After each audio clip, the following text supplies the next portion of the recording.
هقول لك على محصول تزرعه في شهر أغسطس وسبتمبر وتاخد منه عائد 550 ألف جنيه للفدان. زراعة فدان فراولة هقول لك بالتفاصيل والأرقام.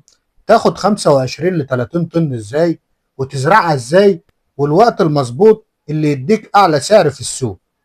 ممكن تزرعها دلوقتي في شهر سبتمبر وفي شهر أغسطس.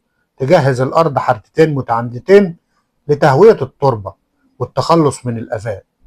وبيحتاج الفدان خدمة من 20 ل 30 متر مكعب سماد عضوي مع 25 كيلو سوبر فوسفات و100 كيلو كبريت زراعي. ويتم تخطيط الأرض مساطب بعرض 80 إلى 100 سنتي، مع ضرورة مراعاة ارتفاع المساطب لتجنب أعفان الجذور. ولو الري عندك بالتنقيط هتعمل شبكة ري 2 خرطوم لكل مسطبة، وتغطي المساطب بالبلاستيك الملش لحماية الثمار من ملامسة التربة. الفدان بيحتاج في زراعته ما بين 30,000 ل 40,000 شتلة حسب الصنف وحسب مسافات الزراعة. بيتم غرس الشتلات مع وجود مية لضمان عدم جفاف الجذور. تزرع الشتلات في صفوف على المسطبة الواحدة، والمسافة بين الشتلة والتانية 25 ل 30 سنتي بطريقة رجل الغراب لضمان توزيع الإضاءة والتهوية لكل النبات.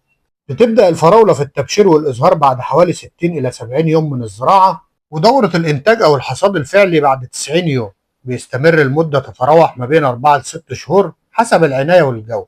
وبيوصل إنتاج الفدان من 20 ل 30 طن مع الخدمة الجيدة والتسميد الجيد والمتابعة الدقيقة.